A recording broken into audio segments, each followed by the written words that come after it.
Samuel Grayson had lived through storms, wars, and the trials of time, but nothing could have prepared him for the battle that was about to unfold right on his own land.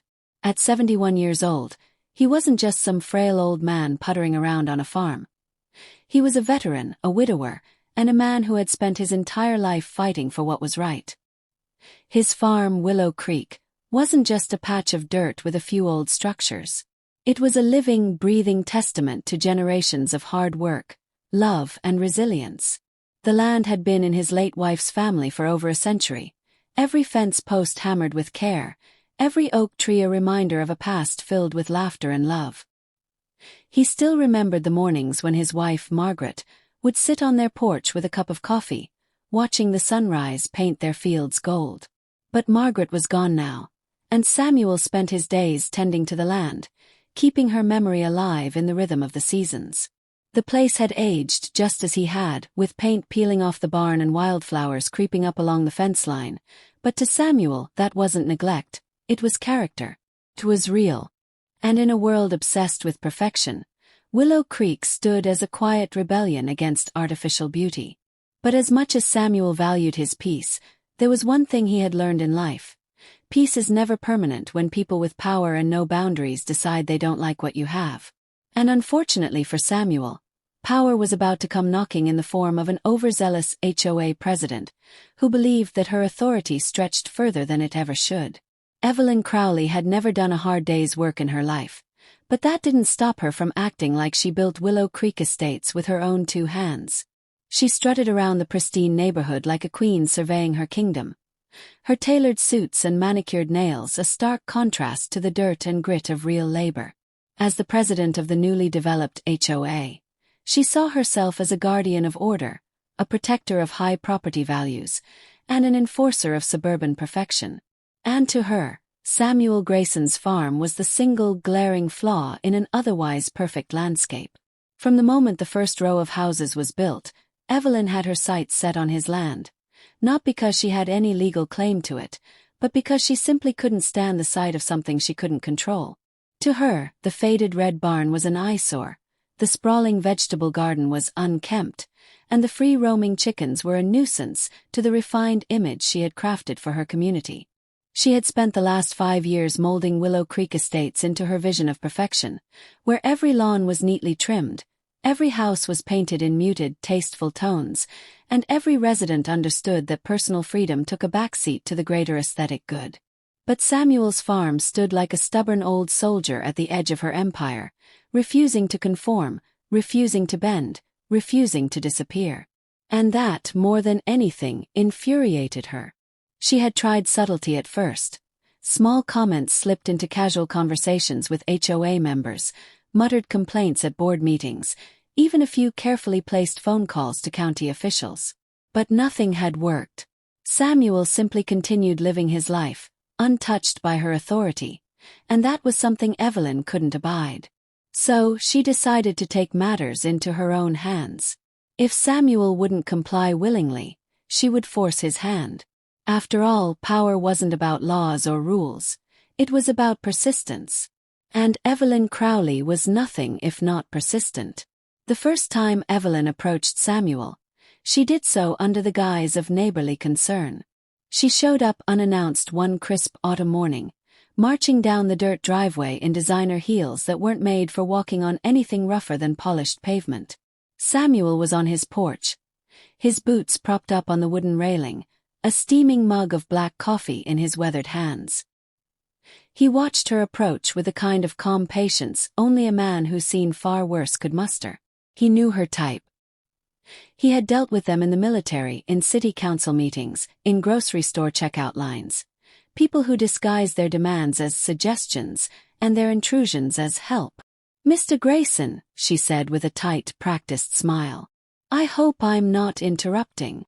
"You are," Samuel replied flatly, taking a slow sip of his coffee. Evelyn's smile barely wavered, but he saw the flicker of irritation in her eyes. "I just wanted to talk to you about your property.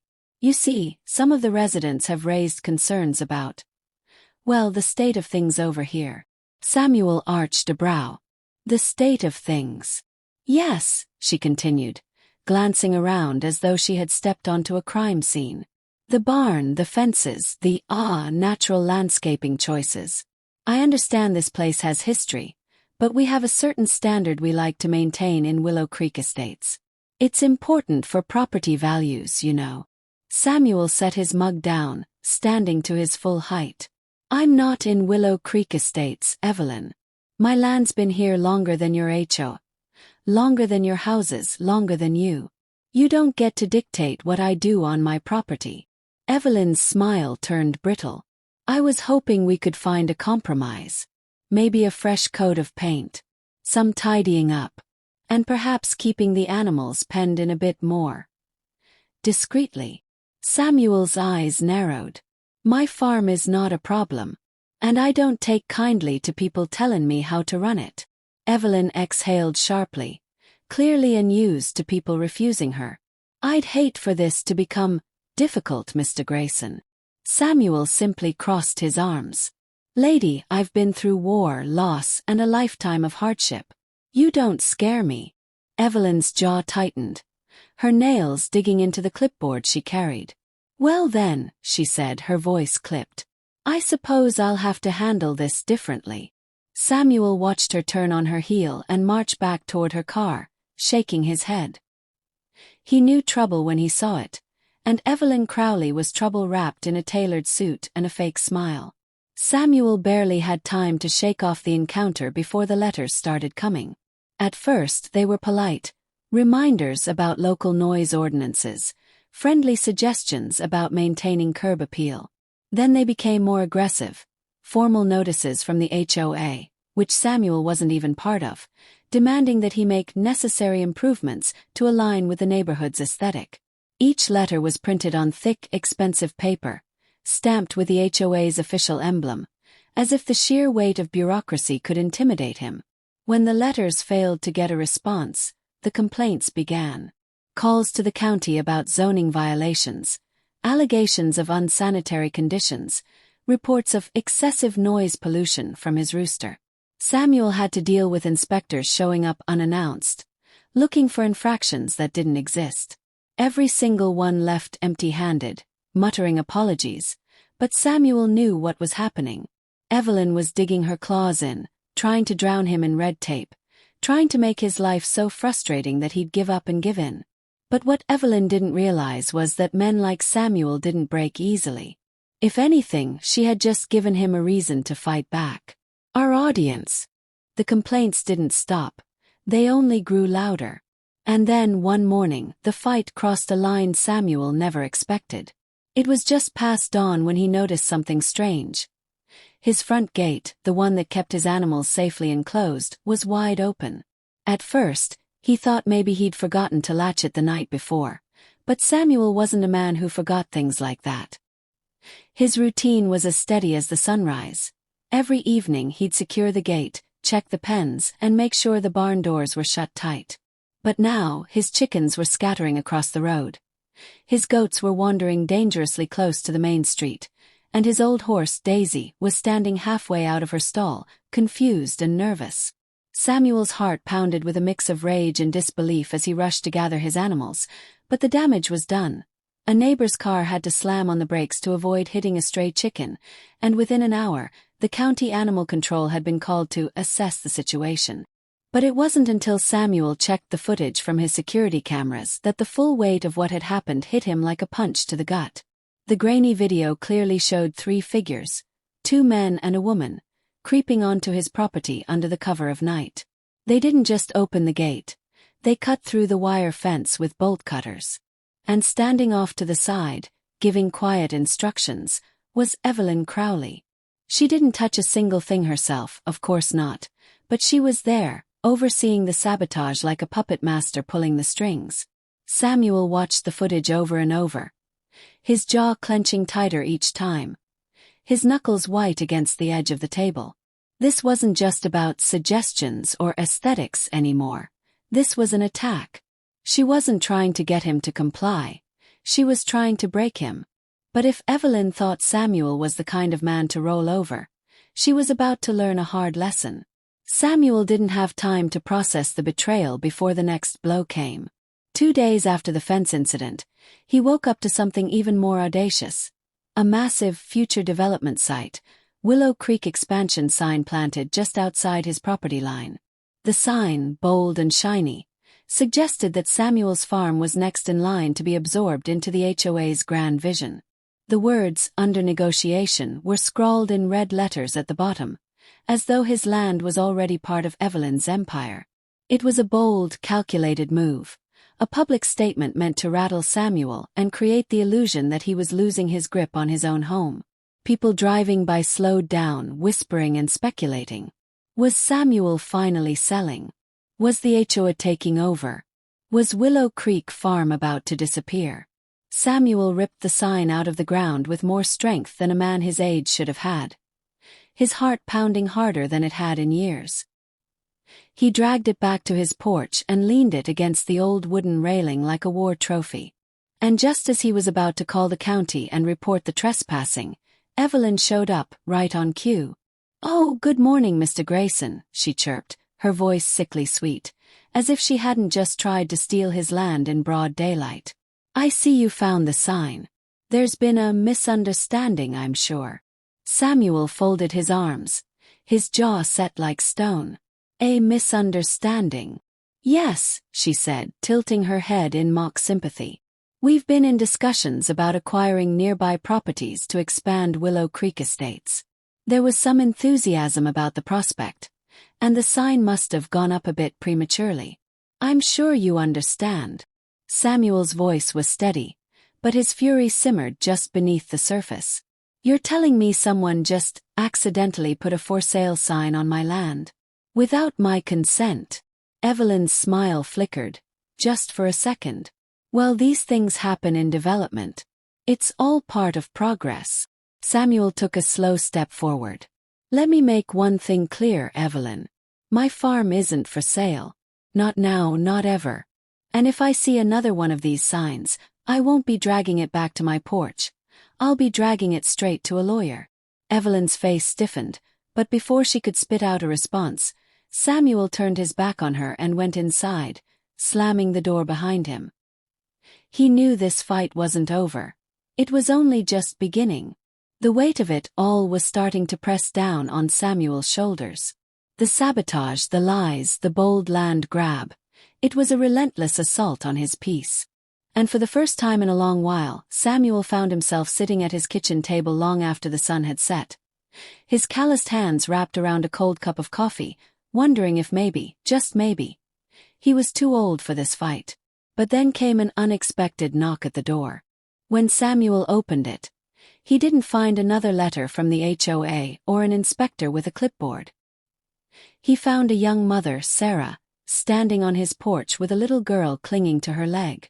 Sarah, one of the newer residents of Willow Creek Estates, looked nervous, like she wasn't sure if she should be there, but she cleared her throat and spoke anyway. I wanted to say I'm sorry," she said softly, "for the way they've been treating you. Not all of us agree with Evelyn." Samuel blinked, caught off guard. Sarah shifted uncomfortably. "She fined me last month because my daughter drew with chalk on the sidewalk. Said it disrupted the neighborhood's visual harmony." She gave a bitter laugh. "I'm just tired of it. We all are." Over the next few days, more neighbors started to come forward. An elderly couple fined for having a wind chime that was too loud, a man punished for leaving his trash bin out a few minutes past collection time. Each story painted a picture of a community under siege, ruled by fear of Evelyn's ever-tightening grip. And suddenly, Samuel realized he wasn't alone. Evelyn might have been waging war against him, but she'd made enemies all across Willow Creek Estates. They were just too afraid to speak, until now. That was the moment Samuel stopped thinking of this as his fight alone. It wasn't just about saving his farm anymore. It was about standing up for everyone Evelyn had bullied into silence. And if she thought she could push an old man off his land without a fight, she was about to learn that some battles weren't won with rules and regulations. They were won with grit and unshakable resolve. And so, Samuel did what he did best. He prepared for war. The next day, Samuel met with his old friend and retired lawyer, Henry Caldwell. They pored over every legal document tied to his land: property deeds, zoning permits, county regulations, and Henry drafted a formal cease and desist letter. It wasn't just a piece of paper. It was a declaration of war, a message to Evelyn that Samuel wasn't going to be pushed around. He made copies of the letter and stapled one right to his front gate, bold letters glaring back at anyone who dared approach. No trespassing, private property, legal action pending. But Samuel didn't stop there. He called the local news, shared the footage of Evelyn's goons sabotaging his fence, and gave a calm but powerful statement about harassment and property rights. The story spread faster than a wildfire, and within a day, everyone in town was talking about the farmer fighting the HOA. And just like that, the war between Samuel Grayson and Evelyn Crowley wasn't just a private feud anymore. It was a public battle for justice. The moment Samuel went public, everything changed. What Evelyn Crowley had tried to keep a quiet war of attrition, a slow, grinding effort to force an old man off his land, had exploded into a full-blown community battle. The local news ran the story of the farmer versus the HOA, complete with the security footage of Evelyn's crew sabotaging Samuel's fence. It didn't take long for the story to spread beyond the town. Neighbors whispered, social media buzzed, and suddenly, Willow Creek Estates wasn't just known for its perfectly manicured lawns, it was known for the scandal brewing right at its borders. But the true blow to Evelyn didn't come from the media. It came from her own people. The neighbors she had ruled over for years, the ones she had intimidated and fined into submission, were now emboldened. Samuel's public stand had ignited something in them, something Evelyn hadn't expected: unity. One by one, residents began to break their silence. It started small. Sarah, the young mother, shared her story about the sidewalk chalk fine. Then Greg, a retired firefighter, revealed how Evelyn fined him for a flagpole that was 2 inches too tall. Linda, an elderly widow, tearfully admitted that she'd been forced to remove a small garden statue, one her late husband had carved, because Evelyn declared it distasteful. And then came the breaking point. An anonymous HOA board member leaked internal emails showing that Evelyn had knowingly filed false complaints against Samuel, using fake names to bolster her case. It was a betrayal so bold, so underhanded, that even Evelyn's most loyal supporters couldn't defend it. The HOA board had no choice. They called for an emergency meeting, and this time Samuel wasn't just invited. He was the guest of honor. The community center was packed. Residents who had never once attended a board meeting now crammed into every seat, standing along the walls, all eyes locked on the long table at the front where Evelyn sat, her face pale but her jaw tight. She still clung to her clipboard like it was a shield, as if the rules and regulations she had weaponized for so long could somehow protect her now. Samuel stood at the center of the room, his weathered hands resting on the back of a chair, his voice steady but filled with the weight of every injustice he had endured. "This was never about property values," Samuel said, his voice echoing through the silent hall. "This was about power. Evelyn Crowley thought she could bully me off my land because I didn't fit into her picture of what this community should be. But let me tell you something. This farm has been here for over 100 years. My wife's family built it from nothing.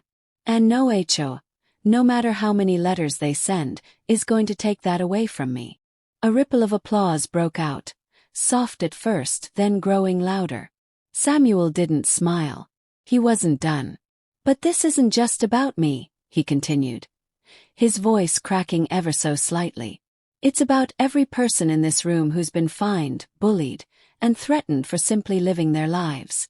It's about the little girl who couldn't draw with chalk on her driveway, the widow who couldn't keep a statue in her garden, the man who couldn't fly his flag the way he wanted to. This is about all of us." The crowd erupted into cheers. Evelyn's face was stone cold, her knuckles white as she clutched her clipboard. But for the first time she looked small, diminished. The Queen of Willow Creek Estates had lost her crown, and she knew it. Then came the moment everyone had been waiting for. The HOA president, Richard, a quiet man who had long since tired of Evelyn's antics, stood and cleared his throat. "After reviewing the evidence," Richard said, his voice firm, including the false complaints, the unauthorized attempts to claim Mr. Grayson's land, and the harassment against multiple residents. The board has voted to remove Evelyn Crowley from her position as HOA president, effective immediately. The room exploded. Some people cheered, others clapped, and a few even whistled. Evelyn's face turned crimson as she sputtered in disbelief. "You can't be serious," she hissed. "I built this community." "No," Richard replied calmly. "You ruled over it." As Evelyn stormed out of the meeting, clipboard still in hand, Samuel felt a weight lift from his chest. She was gone. The reign of Evelyn Crowley was over. But the best part, it didn't end there. A week later, Samuel woke up to find something new on his property line. Not a for sale sign, but a homemade banner strung between two poles. It read in bold letters, "We stand with Samuel." Around it, neighbors had left handwritten notes. Messages of support, apologies for staying silent for so long, and promises that they would never let an HOA president like Evelyn take control again. And then came the final twist of karma, the cherry on top. Word spread that Evelyn had quickly sold her house and moved to a new community a few towns over. But what she hadn't realized was that her new neighborhood also had an HOA. And this time she wasn't the one in charge.